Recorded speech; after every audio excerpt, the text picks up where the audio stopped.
The outbreak of coronavirus has changed daily life for people all around the world. Many people have faced physical, social, emotional, and financial tolls, which have been stressful on mental health. Some members of the Williams community have lost loved ones. Some have family members who have lost jobs who have been putting themselves at risk working essential jobs. Even people who have not faced tangible consequences have experienced anxiety about the uncertainty of the future, stress about the health and well-being of their families, home communities, and countries, and loneliness from the isolation imposed by lockdowns. As a community and as individuals, we will continue to face these stressors throughout the remainder of the pandemic, so it is necessary to check in with ourselves and take advantage of any and all available resources to ensure mental stability. In this video, I will give tips on how to navigate some of the possible stressors you might face this semester, and then I will provide a list of resources available on campus. Many videos in this series are focused on how to take care of the Williams community as a whole. This video addresses ways for you to take care of yourself. Initial room quarantine. For the first 5 to 7 days of the year, on-campus students will be quarantined and only allowed access to their room and the bathroom. This isolation is very important in ensuring that students are not bringing COVID to campus. However, it can be daunting to face. Most people have never spent that much time physically alone before, and they may be unable to participate in normal stress-relieving techniques like outdoor exercise or baking. During this time, it is crucial to keep connected socially. Plan Netflix watch parties or Zoom dance parties with your friends. Check in with each other's mental well-being. If you're exhausted from staring at a screen all day, call instead of video chatting. It's also important to figure out something to do during your quarantine period. This does not have to be something academically productive, but 5 to 7 days is a long time, and finding something enjoyable to do can help fight off the boredom. Practice a drawing technique, start a new TV show, finally finish the last book in that series you've been reading, exercise indoors. Exercise can help relieve stress, boost your mood, and help you sleep better. The athletics department has released a number of videos teaching you how to exercise indoors. Scan the QR code to your left to view these. If you are a first year, you could watch the first day's content, like Voices, Framing Community, or Choices, so you can get better acquainted with Williams. Then talk about those videos with your fellow entry mates. This could be a great way to break the ice with your new living companions. Establishing a routine can help you feel more secure and grounded, and keeping up with daily habits can be very helpful in managing anxiety and stress. However, at the same time, don't feel that you have to complete anything during this quarantine period. Give yourself time to rest and do the things that you enjoy. Pods. While following physical distancing guidelines with everyone outside of your pod is essential for keeping the Williams community safe and healthy and ensuring that we can finish out the semester, these rules can pose significant mental stressors that are important to address. It can feel isolating to only be allowed to be physically close to a small group of people, especially if any issues arise in your pod at any point during the semester. Have preliminary discussions with your podmates about ways that each of you copes during times of stress. Make plans for how your pod will check in on each other, and establish regular check-in times, for example, weekly, in case something changes during the semester. Also, discuss ways to communicate when any of you needs time for yourself, and take alone time when you need it. Additionally, while you do have to follow physical distancing guidelines when meeting friends outside of the pod, that does not mean that you cannot see anyone outside of your pod. Schedule physically distanced walks or meals with your non-pod friends. Study outside of non-pod friends on Crestview Lawn. Plan virtual dance parties.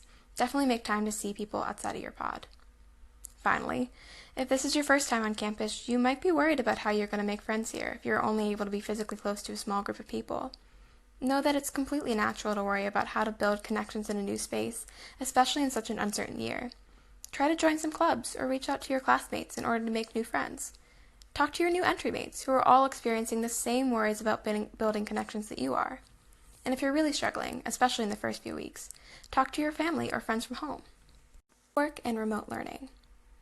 Many students will not be returning to campus this fall, and even on-campus students will have a significant number of virtual calls for classes or extracurricular activities. Video calls, especially ones for class, can feel much more draining than in-person meetings. Absorbing and processing information happens very differently during virtual conversations. Virtual conversations both demand more attention, since it's more difficult to ask someone sitting next to you what you missed if you zone out, and make it easier to lose focus. It's much easier to answer an email or a text during a virtual meeting than an in-person one, which can cause you to ignore the virtual conversation, making you feel overwhelmed when you come back to the call and realize that you haven't been paying attention. Additionally, research has shown that when you can see yourself on video, like you can in a Zoom call, you tend to spend most of the time gazing at your own face. This can cause you to feel like you are constantly performing, even during informal conversations, which is extremely exhausting. If you find that seeing yourself is distracting, try turning off self-view. Plan screen breaks for yourself throughout the day, and plan free time activities that do not require looking at a screen. Also, do your best to not multitask during your virtual classes, and instead plan time to complete those tasks outside of virtual calls. Finally, due to increased levels of stress and anxiety, and the exhaustion that comes along with increased time staring at screens, you might find it difficult to complete your schoolwork. If you find yourself in this situation, please reach out to your professors, trusted advisors, or the Office of Accessible Education to find a solution that will help you stay healthy. School resources. IWS or Integrated Wellbeing Services. One option if you're struggling with your mental health this semester is going to therapy. Here at Williams, mental health services are provided through IWS and through Talkspace, which is a virtual therapy service. All students returning to campus can access therapy through IWS or Talkspace, while students studying remotely can only access therapy through Talkspace. Talkspace offerings this year have been expanded to include 4 live 30-minute video sessions with a licensed therapist every month, and unlimited messaging services. IWS offers therapy via distance methods, i.e. telehealth, video, and phone, and individual therapy appointments at IWS are offered every other week for 45 minutes. IWS also offers group therapy appointments. Both Talkspace and IWS will do their best to accommodate requests for therapists with specific identities or language skills, and all services from both organizations are provided at no cost to students. IWS also offers multiple weekly psychoeducational groups, including Exploring Gender and Sexual Orientation, Academic Thriving, Healthy Living, Understanding Yourself Through Understanding Others, and many more. Weekly opportunities can be found in the IWS weekly calendar. Additionally, last semester, after the outbreak of the COVID-19 pandemic, IWS created a website with quick links to articles, practices, podcasts, and other materials to promote healthy living during the pandemic. This is the Choose Well COVID-19 project. This website addresses 8 different pathways to well-being: self-compassion, rest, mindfulness, gratitude, meaning, community, connection, and growth. This will be continued to be updated throughout the semester, so members of the Williams community can check back as often as they want and explore whatever speaks to them at that moment and can offer support. Personal support networks. If you're struggling with your mental health during the semester, reach out to your personal support networks and ask for help. This can include members of your pods, friends outside of your pod, JAs, etc. And if you notice one of your friends is struggling, reach out and see if there's anything you can do to help them. Tips for the semester. Establish a routine.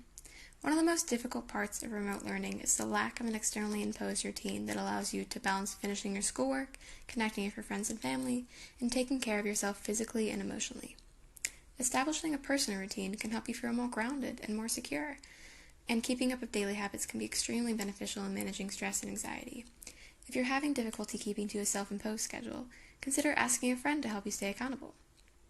Stay connected to friends. Plan physically distanced activities with your non-pod friends. Plan virtual Zoom dance parties or board game nights to keep in touch with friends you cannot see in person.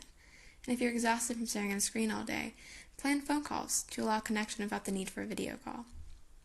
Give yourself time to rest and recover. We will all participate in remote learning or remote socializing in some capacity.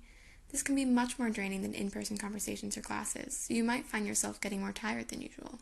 Be kind to yourself, and give yourself enough breaks to recover after a long day of Zooms and Google Meets. Recovery also includes making time to check in mentally with yourself and your friends. And finally, if you're struggling, ask for help from professionals or personal support networks. Sources.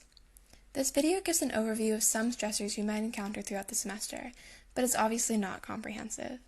Here's a list of other available resources that you might find helpful during the semester and the rest of your time at Williams. The Chaplain's Office, the Dean's Office, the Davis Center, Office of Accessible Education, and the Office of Sexual Assault Prevention and Response.